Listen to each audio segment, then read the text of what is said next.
जैसी कोई नया एक्सपेरिमेंट मुझे गलत साबित करेगा, मैं गलत हो जाऊंगा। भाई आइंस्टीन ने इतने महान महान प्रयोग किए, उनको 1921 में नोबेल प्राइज मिला फोटॉन्स पर उन्होंने जो काम किया उसके लिए। वही आइंस्टीन अपने समय में ही गलत साबित होने शुरू हो गए थे। आइंस्टीन के समय में क्वांटम फिजिक्स का जब एक प्रयोग हुआ, डबल स्लिट एक्सपेरिमेंट उसको बोलते हैं, और कुछ और एक प्रयोग हुआ जिसको क्वांटम एंटेंगलमेंट आजकल एक कंसेप्ट है, जिस पर 2022 का नोबेल प्राइज मिला है फिजिक्स का, आइंस्टीन के समय में आया। और आइंस्टीन ने दो और वैज्ञानिकों के साथ मिलकर एक ईपीआर पैराडॉक्स का जिक्र किया और कहा कि क्वांटम फिजिक्स के नियम गलत हैं क्योंकि ये फिजिक्स के बुनियादी नियम के खिलाफ हैं, खारिज कर दिया। और आइंस्टीन की मौत के बाद 1960 के दशक में एक प्रयोग हुआ, बेल एक्सपेरिमेंट कहते हैं। 1972 में, फिर 1980 के दशक में, और उसके बाद 3 अलग अलग वैज्ञानिकों ने साबित किया कि आइंस्टीन की धारणा क्वांटम एंटेंगलमेंट के मामले में गलत थी।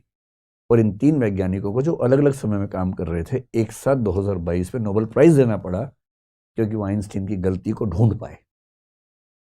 विज्ञान का यही मजा है। विज्ञान में धौंस नहीं है कि मैंने कह दिया तो अंतिम सत्य है। विज्ञान में न्यूटन भी गलत साबित हो सकता है, आइंस्टीन भी गलत साबित हो सकता है, हर कोई गलत साबित होता है। डार्विन तो अंतिम सत्य है।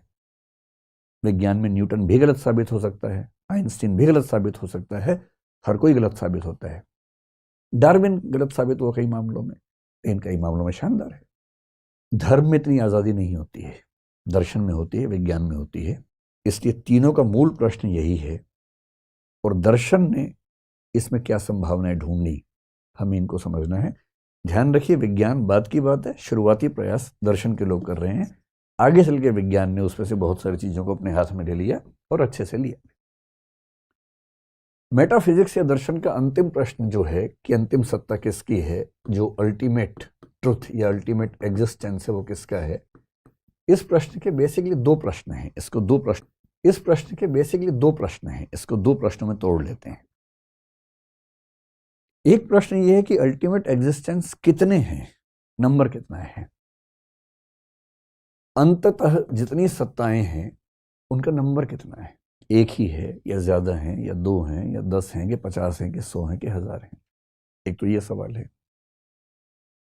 और दूसरा ये कि जो अंतिम सत्ता है उसकी नेचर क्या है। नेचर का मतलब वो कैसी है सत्ता, उसका नाम क्या है, उसकी विशेषताएं क्या है। इसको बोलते हैं nature of the ultimate reality क्या है। अब स्वाभाविक सी बात है कि जिज्ञासु व्यक्ति के मन में दोनों प्रश्न साथ साथ ही आए होंगे।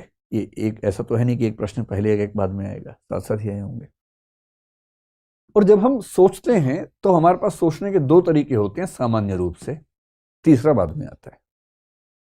कोई आपसे पूछे कि भाई इस संसार में अंतिम सत्ताएं कितनी हैं, तो एक नजर में तो भाव ये आता है कि भाई इतना वैविध्य, डाइवर्सिटी दिख रही है, सब तो सत्य ही है, हम किसे खारिज करें। तो पहला आंसर स्वाभाविक रूप से अधिकांश लोगों के मन में आता है, जिसको हम बोलते हैं प्लूरलिज्म, यानी कि अनेकवाद या बहुत्ववाद। यानी बहुत सारी अंतिम सत्ताएं हैं, एक नहीं है, 2 नहीं है, बहुत सारी अंतिम सत्ताएं हैं।